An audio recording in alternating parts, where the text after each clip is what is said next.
Welcome to the Atomic Level, the show where we decode the matters of wealth, one insightful conversation at a time so that you can grow and protect your net worth and your net happiness.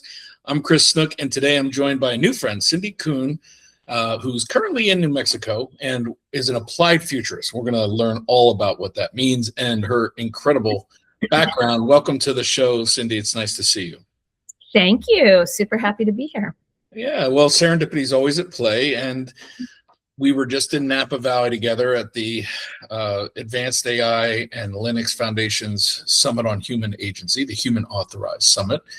And we banged into each other, I think, early on in the day, and it was quite a mind bender. So you've been a lot of places since. I was like 2 weeks ago, might as well felt like 2 years ago.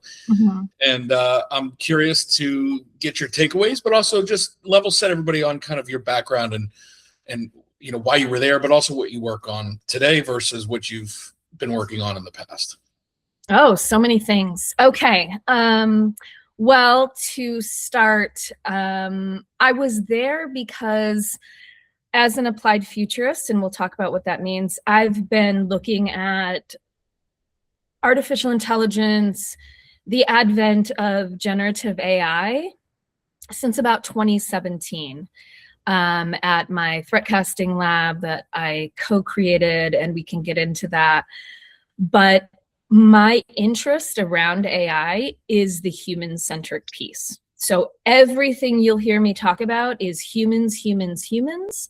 That's what I direct all of my practice towards. So those elements that we'll get into, just know the underlying is always, anything I'm thinking about is, how does it affect the humans? Right. Well, and that's pretty important stuff because an applied futurist, if I was to think about what I think that means, that is a human applied futurist, probably cares about what the future looks like for fellow humanity. Yeah. And in 2017 is when you started the threat casting lab.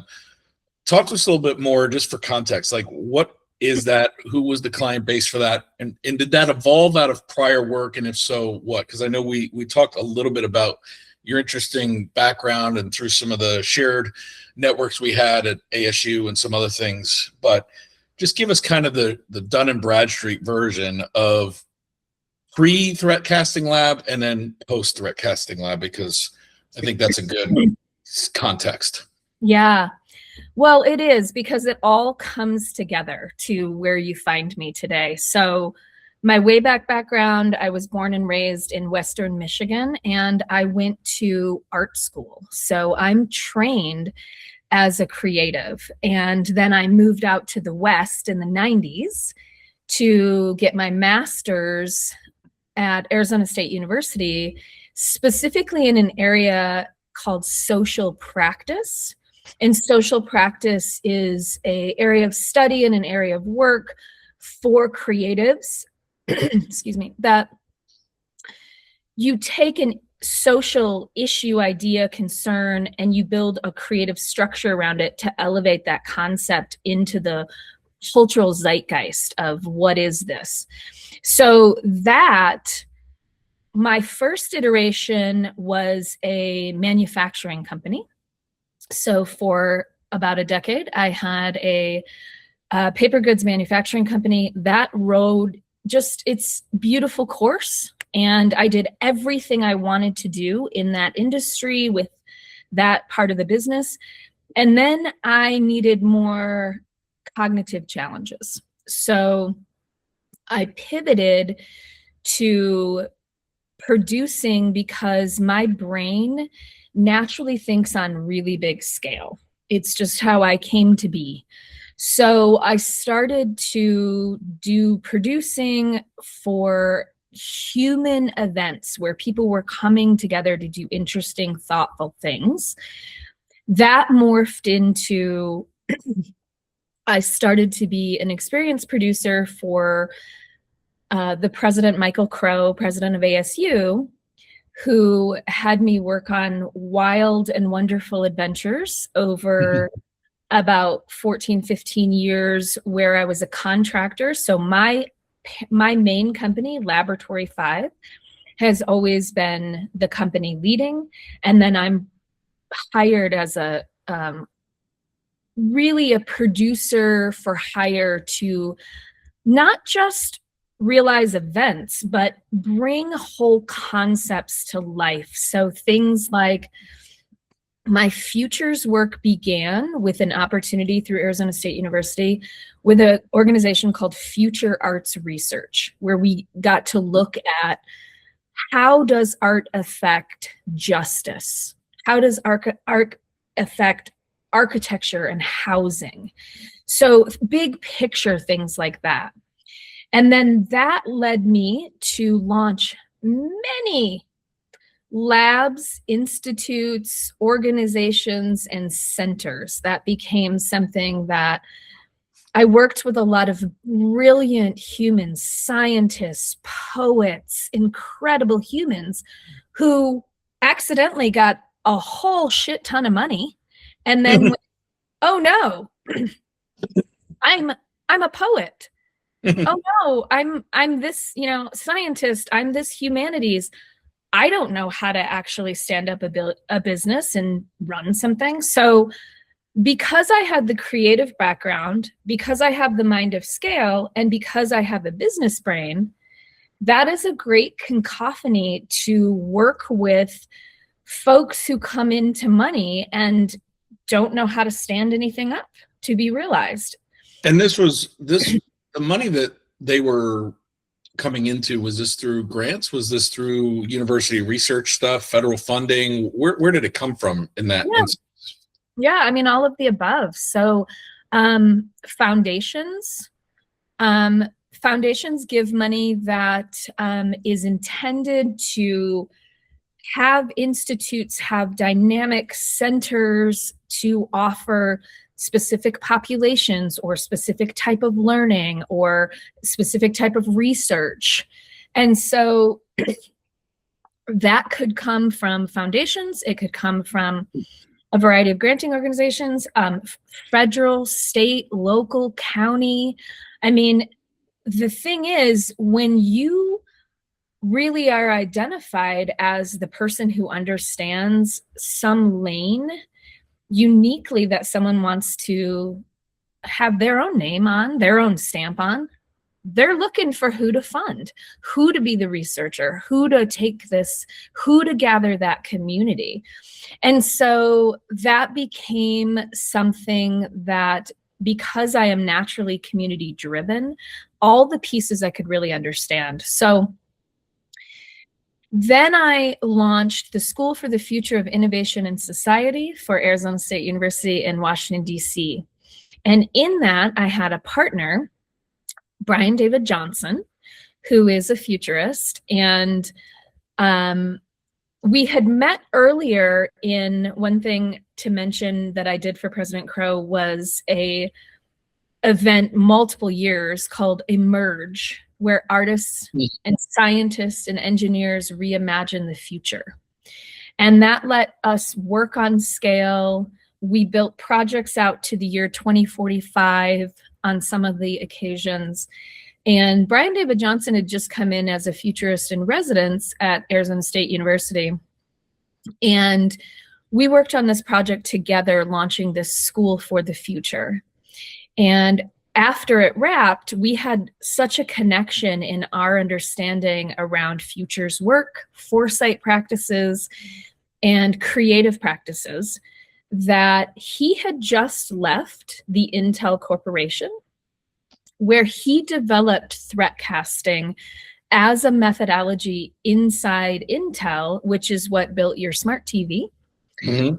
And then it was time to take threat casting out of an enterprise so that the federal government and the US military could use the method as they had learned about it.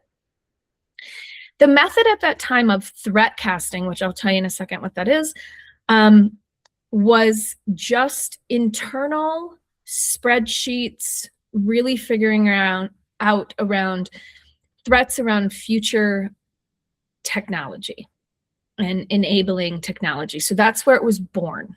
Okay. And so I will pause there to say what an applied futurist and what threat casting is to give context of why would we stand up a lab.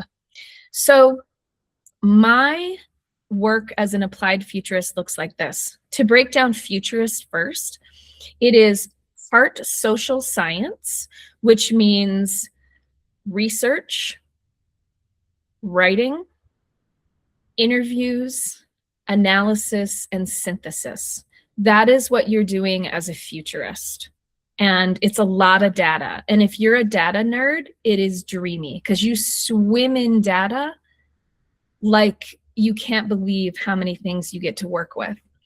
And then the other half of the futurist is the creative. So in order to be able to gaze into the future, even with the foresight tools available, you have to have access to your imagination and trust in your creative practice. When you put those two things together, the social science with the creative practice, you have a lens to be able to gaze into the future. And then the applied piece means I do stuff.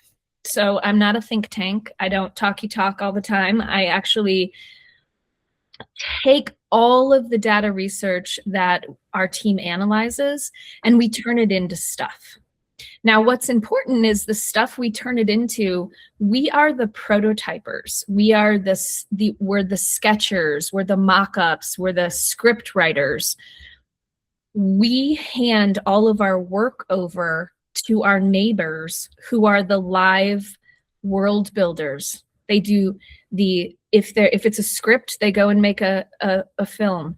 If it's a prototype, they go and make the product or the process or the service.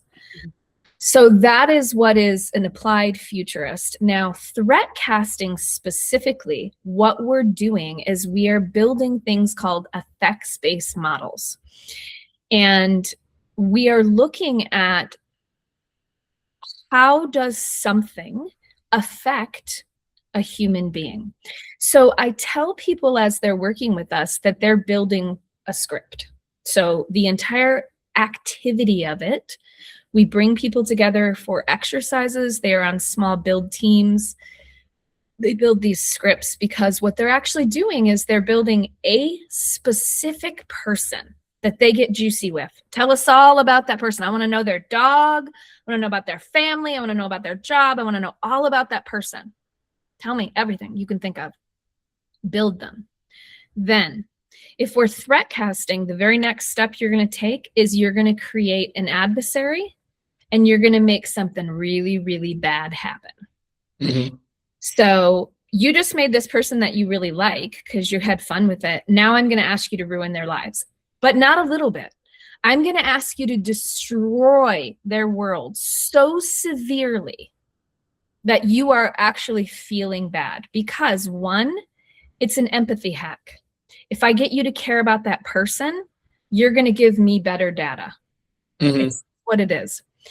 So then what we're going to do is we're going to backcast together on how to, this is threat casting, disrupt, mitigate, or potentially recover from the disaster you created.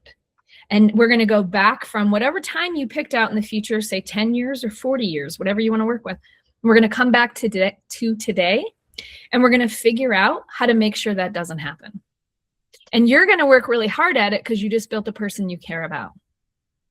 If we're future casting, which is the sister to threat casting, we're looking at how to enable opportunity on purpose. So instead of destroying the world, you're creating a unbelievable big opportunity, and then you're planning how to drive toward and enable it and then sustain it. So those are the two sisters, and often we merge them. So part of the work will have threat and opportunity. So we'll go through both. But with the threat casting, that was first. And so the first thing we did in 2017 was we stood up the threat casting lab at Arizona State University. And that allowed us to immediately begin doing government contracts, which we ran both through Arizona State University and ASU's applied research enterprise, known as ASSURE, where they do the classified work. So we do both. We still have the lab at ASU. Our primary partner as far as government goes is Army Cyber Institute up at West Point. They have been with us from the beginning. They have run so many exercises, and they have produced a number of their own reports and additional outcomes. And they also have the most individuals who are trained in the field on how to do this. So I have an interesting question, and again, for people that haven't heard of any of this before, or maybe haven't heard of ASU before, yeah. Michael Crow is well documented as building essentially what has won. I think at least there was a point when I was following it between 2015 and maybe 2022, there was a point where I think 3 years in a row, Arizona State was awarded by multiple different media outlets the most innovative university in the nation. Like billboards would be on the 101, and they would say, #1 innovation, right? ASU. And for all the marketing stuff aside, because that can mean different things, different people. From a business model standpoint for the university, what do you think drove or drives that? In other words, is that more relevant to the West Points of the world looking all the way across the country and going, that's where we're going to contract up for threat casting, or they have this threat casting lab, let's go do business with them, let's go give them some of our classified work because they're the most innovative? Or is it more the marketing hook to go get me to put my kid there because I want my kid to be at a school that I think is on the bleeding edge? Or is it a blend of both from your perspective? I mean, obviously, Michael Crow, I had the chance to meet him in 2017 briefly. His book had just come out. A book of mine came out with Travis Wright called Digital Sense. We were at a similar event, both speaking at it. I don't remember what it was. And so we had a quick exchange. And big fan of his. But just out of your curiosity, like what is relevant about that nomenclature? Or is it just a good way to kind of sell tuitions and keep your eyes focused on the real thing? Like, what's your perspective on that? Here's what's important to know. ASU and the education arm is just one thing. That's just one thing. That's one teeny tiny minor thing, actually, that is ASU. And it's important to know that the ASU strong entity is actually 5 entities. So it's the education division you think of. Then there's Assure, which does classified work. Then there's an office of, I can't think of the name of it, but it's when faculty have an idea, it's the office that helps them get stand-up businesses. Not tech transfer. It's not the Office of Technology Transfer, like is it? Yeah, but it has a specific name. So that's its own freestanding entity.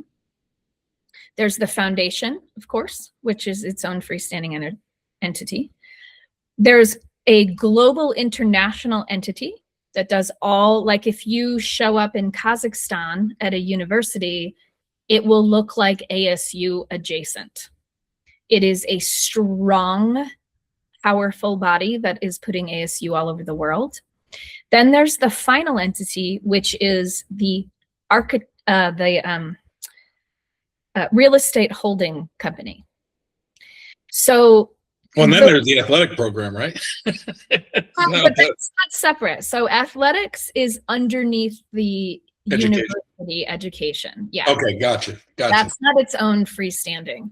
Okay, gotcha. So the reason that ASU grew, and if you ever step foot in Phoenix, Tempe, Scottsdale, Mesa, Arizona, anywhere, you will see the ASU footprint. And part of that is the real estate holding company that made that decision because ASU couldn't have grown on its small footprint that it had in Tempe, the Far East Valley, and the West Valley.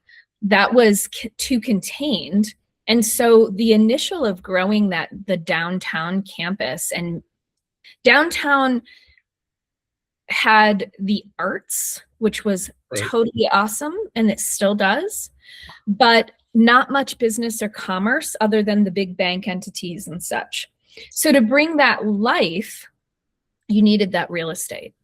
And to maintain good people over here working at all your different enterprises, as well as the education one, you had to have opportunity. So having these other holding companies that they can feed into to continue to elevate their own practices is a really big part of, that's to answer that piece. But then I'll reference the innovation piece and say, what's different about ASU, having been around specifically the president's office as a contractor, those many years. What's different about ASU and why they win innovation and why people want to work with them and why people want to work there, and maybe not forever, because ASU is a landing place. You build, you grow, you create, and then you go off. You will see that with lots of people. It's not a place they're trying to hold you as a tenure or something. That's not the game. So the reason it all occurs is because there is almost absolute autonomy. And I do not think other universities could even begin to get their head around that, because I work with other universities, and the level of requirement at ASU, if you have the money, the resources, the staffing, you can almost do anything you want. There's very, very little barriers. There's not a, this is our culture. I mean, they're not going to let you do like horrible hate-filled things, but I mean, like, just in the world. Yeah, right. In other words, it's the innovative culture is not a marketing tactic. It's actually in the DNA. Yeah. And it's not about students. It's about the grown-ups who work there. It's about getting the world's most premier this, that, so that everybody around gains from that person while they're there. And the thing is, people don't stay at ASU forever. They come, they use it as their launching pad for growth, because they really can build things you couldn't build anywhere else.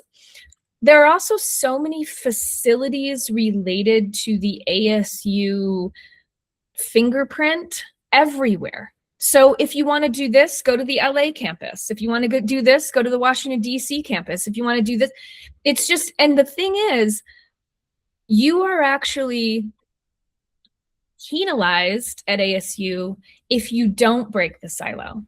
So when you go up for your review, if you demonstrate, what have you done this last year or 2 years or whenever you're doing your review?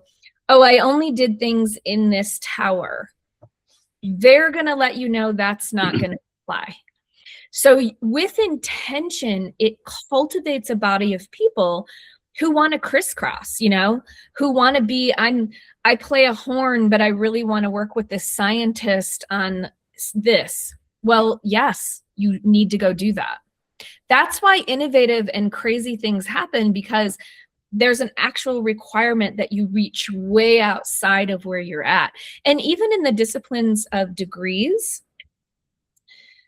the students can swing all over the place to fulfill. Yeah, I had a very microcosmic, and I say that because it's an example, but it's a very small one. But I think it's meaningful to your conversation here. I've mentored for years, starting in Southern California, through a bunch of different startup, organizations, accelerators, things like Techstars, Founder Institute, some of the things people have heard of. Did that in Colorado. Colorado has an interesting and amazing ecosystem for other reasons. And then moved from there to Arizona. And so, looking for what's going on in the ecosystem and the innovation culture of Arizona, I kind of inserted into different things. And my first experience with ASU was I I don't even remember how it happened. I think I basically, to your point, I think I went into Sky Song, which is the South Scottsdale campus. Yeah. And I met somebody and I did something. And then next thing you know, they're like, well, why don't you become an entrepreneur in residence for Sky Song? I think I was like, I'd love to come in and mentor any of the startup things that are coming through here. I was looking for deal flow, whatever it was. So then I became like an entrepreneur in residence at Arizona State University for like a year or two. I can't remember what it was. And usually that's like that kind of title that you just slap on your LinkedIn and it's like, oh, it looks cool, but it doesn't, like, there's no actual real meat on the bone.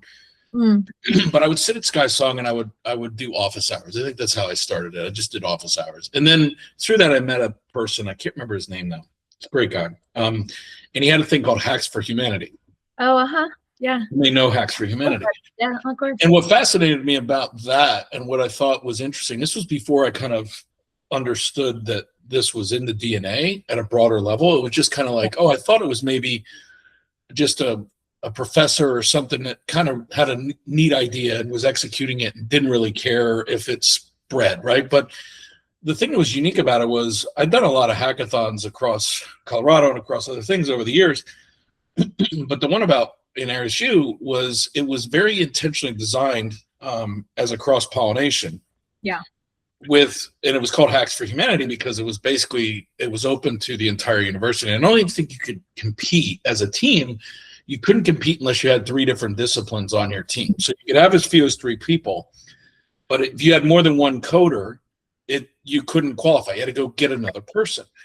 And I remember I went down there because it was like over a weekend, like a lot of these things were, and pots are rolled out. People are just basically drinking Red Bull, eating pizza, and doing stuff for 3 days. And there was a mix of diverse humanity there that I had not seen. I mean, and not just ethnographic, but like demographic, like age. I mean, there was women in their 40s, and there was students in their 1820s, and then there was people from art and creative, and then there was someone from the business school, and then there was a couple people from computer science, where you'd imagine. And the challenge was, again, like whatever the theme was, it varied by year, but the purpose of the whole thing was to bring and cross-pollinate these different disciplines into a team that had to solve a problem, whatever that problem was that they identified. So I thought it was cool. I did it for, I think I mentored there for 2 or 3 years, and then lost touch with them. But it's just a very microcosmic example of that autonomy being purpose-built.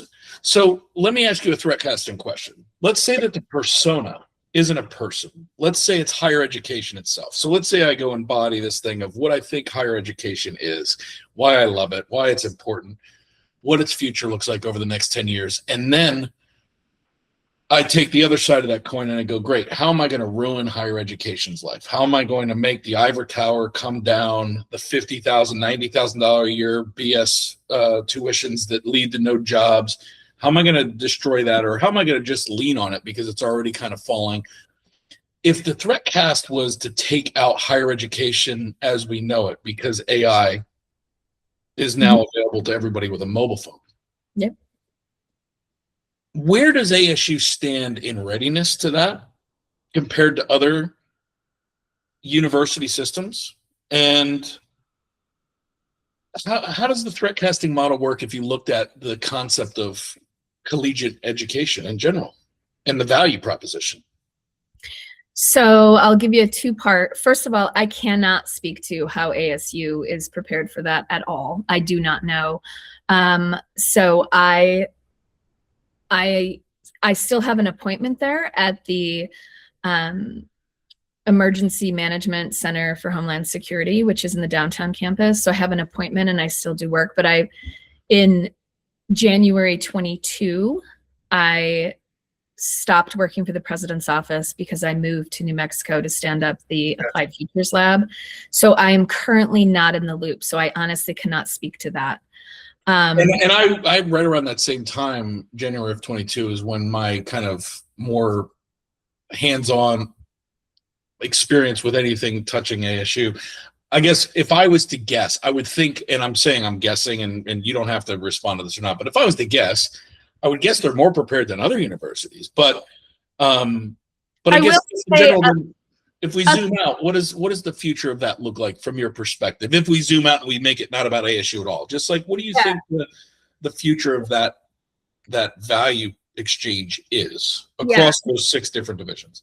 Totally. I mean, and the first thing I will say is my friend Andrew Maynard, who is at ASU, who's an extraordinary human, he was, I think, the first or one of the very first when Gen AI came out to immediately stand up a class for students to understand it.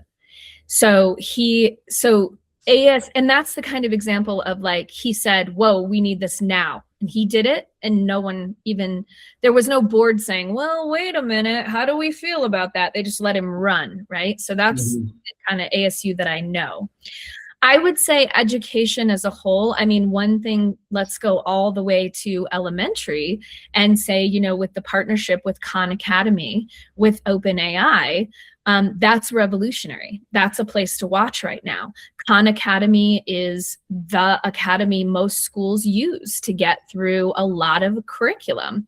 So now if they're going to be partnered with one of the biggest AI models that exist, and they already have governors built inside these student models, which say, you know, this is a student in class, don't give the answer, help with the work. So it's got governors built in.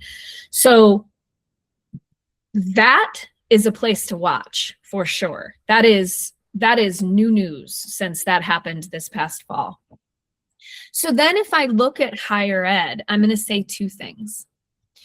One is, could we have AI educators to get us through some basic stuff we have to get through? Totally. How do I know that? Because I taught for many, many, many years and I had TAs. Right? I wasn't doing all of the workload. I had graduate students who I know hated doing that work, right? I was a grad student who was a TA one day, you know, in the 90s. I hated it too. So that kind of monotonous work, I do believe we can start to build right inside our, you know, blackboards or whatever systems universities are using, where educators could get more help with AI. Now that's AI plus automation, you know, things like grading or reviewing or whatever their vibe is. So that's one lane. I do think there could be a lot of AI support for faculty and staff. Then here's what I really think about the future of higher ed. I think we will see in the next decade, I think we will see a massive transition, which looks like, one thing, thankfully, we are headed appropriately back into our vocational technical. Because, you know, as we look at the workforce over the next 10 years, those who will make all of the money and those who will like be fine are the plumbers, the electricians, the welders, like all the hands-on work. That is going to grow back to where it should be. When we kind of knocked it off, we had a great run going, and then the 80s hit and they said, send everyone to college. And, you know, we got to balance that back out because we need that. We're short all of that in the US, every bit of it. So and the reality is that the threat model, to kind of tie it back to, again, the lens that you look through, threat and opportunity, right? 2 sides of the same coin. The threat model on humanoid robots at scale that aren't sent to Mars to go build that society because humans can't be sent there. You know, we need a couple billion humanoid robots to replace the plumbers and whatever. And we are a minimum 10 to 15 years from that, from a physical constraint standpoint, meaning the chips that are required, the materials, assume we have the technology to create the perfect set of hands that Elon's working on.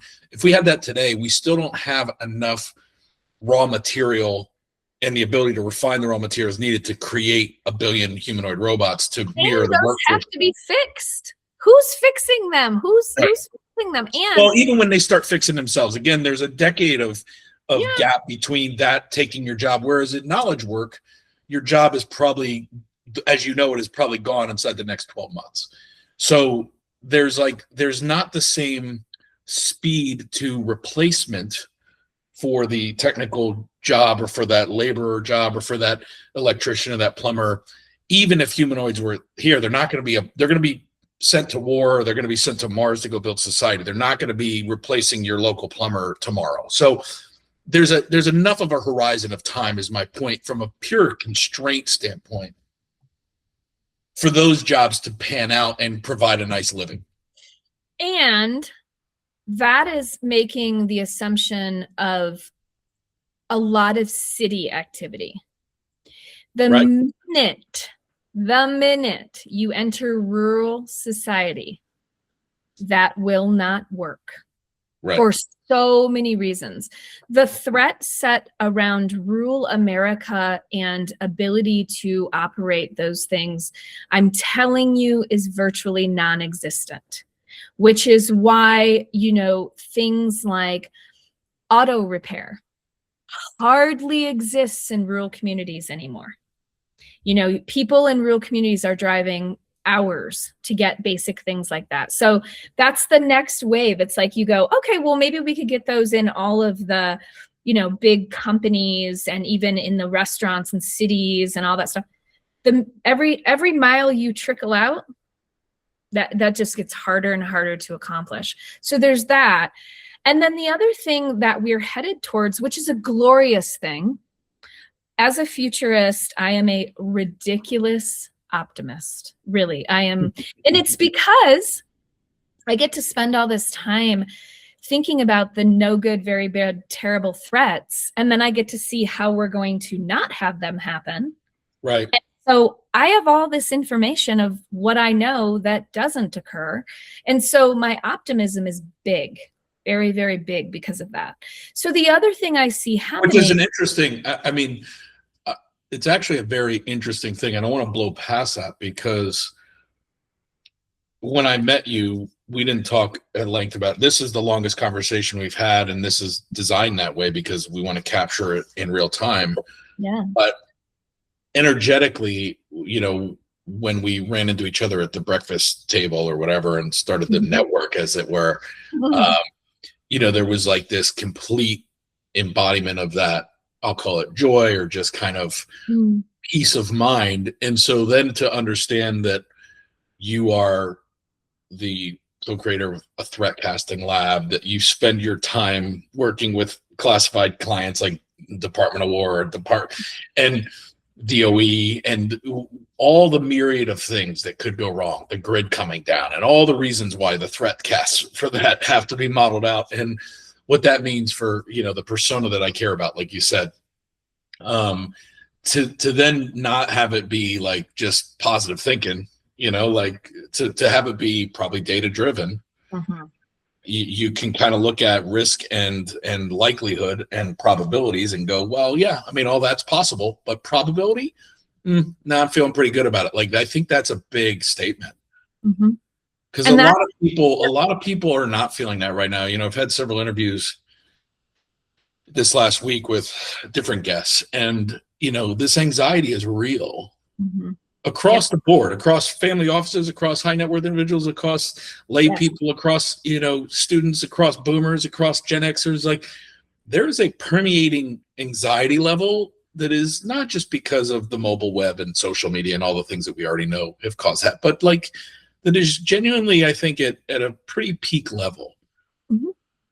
So it's nice to hear a futurist that spends their time looking inside of that say that by design or by nature, I'm an optimist, and here's why. I think that's a really powerful statement. Yeah, and part two of that is, I absolutely, no matter what, firmly, fully believe in those pesky humans. At the labs, we say all the problems are caused by humans, because they are. They are. All the problems, if we were out, everything would run smooth. So we caused all the problems, but we are also the solution. We are the solution. And I so believe in the human capacity and the human spirit and human resiliency. And the other thing I'm saying to people right now, as they look around and are like, no, there's literally fires everywhere. Yes, You are right. But what an epic human opportunity to live in this time and be someone who can be focused on the light, focused on the good, focused on the understanding that we get through shit. Yes, bad things are going to happen right now. Yep, there's no denying that. I don't pretend. I know all the truths, but in the end, we will still be here. We will, whatever happens, here's where I live. As people talk to me, because yes, as a futurist, the calls come in. Cindy, oh my God, oh my God, oh my God, what do you think? First of all, I don't predict, because that's for crystal balls and people who do those kind of things. I operate solely on data. So my data allows me to live as the following, which is, you can see the fires burning, I can see the fires burning. What I know is on the other side of the fires is mountains of ash, of shit that's burned down, because some of it needed to, because some of it didn't, and it's awful. There's everything. It's complex, right? It's terrible, and it's also gifts, and all of it is a mash. Nothing's black and white. It's literally gray ash swirling around. But you know where I live? I don't live at a place where I look at the fire. I also don't look at the ash. I'm completely on the other side. So that when the fire's done and then the winds come and the ash blows away, I'm there. I'm waiting for you. I'm building. I'm stable. I'm healthy. I'm positive. I'm an optimist, and I know what to do. And that is why I am not freaked out during this time, because I'm already on the other side of it. Yeah, I think it's interesting. I remember years ago, I can't remember the year, but it was probably 12, 13 years ago, somewhere in that neighborhood. We had some pretty devastating fires, whatever year it was, in Southern California, where I was living at the time. And they were like the ones where they're close enough to home where you're not worried. Like, we knew our house was going to be okay, but you knew people that were impacted by it. Mm-hmm. And I remember I was driving up the 15 north in San Diego, probably heading towards Temecula for some reason. I have no idea why. And maybe it was a week or two after they had finally settled down, after like a month, right? And looked on the side of the road, and there was these amazing blooms of just flowers I'd never seen before, right? And it was like, they were just never there. They were like yellow, pink, like they was just blooming. And it was because the ash and the wind, when it had blown, right, landed in a different place, and it had seeded these things. And so, Mother Nature is a very interesting thing. And I don't know if you've ever read Jason Lowery's thesis, or it turned into a book called Soft War. I'm not sure if that's familiar to you or not, but it's been well documented in the Bitcoin community. But he basically wrote a thesis, I think it was almost 2 years ago. It's called Soft War, and it's a fascinating read. But he related in the book, he related Bitcoin specifically as a power projection protocol. And his thesis was based on all nature is at war. And like, when we think of war, we think of bad things, right? Because war is brutal. But he analogized it right out of the gate to like just survival and pragmatism, right? In other words, like the hierarchy of the food chain states that every day animals wake up in Mother Nature and they try and survive. Mm-hmm. And that is their singular goal. Yep. Like, there is no other program running. It's eat or kill, right? And there's a hierarchy, and so they're always at war. But when we look at them, we're like, oh, look at the cute little lion, or look at the little baby elephant, or like we see the good in that. Mm-hmm. But the reality is their reality, if you were to ask them if they could articulate it, their reality is, I wake up, I'm at war. And there was a time where humans, 150 years ago, we faced it similarly. And now I find it fascinating. We watch these shows like Yellowstone and like Landman and like all these different shows that are like really kind of hit on that essence of survival, because for the last 100 years, we haven't had to survive. Like, we wake up and everything is there. Like, if we need something to eat, it's there. If we need, sex, it's there. And now we have a mobile phone, so we could just order it right from where we are and it shows up. And when you live in that world, you forget that, like, what it means to survive just changes. Mhm. And so when we think about it through that lens, again, it reframes kind of that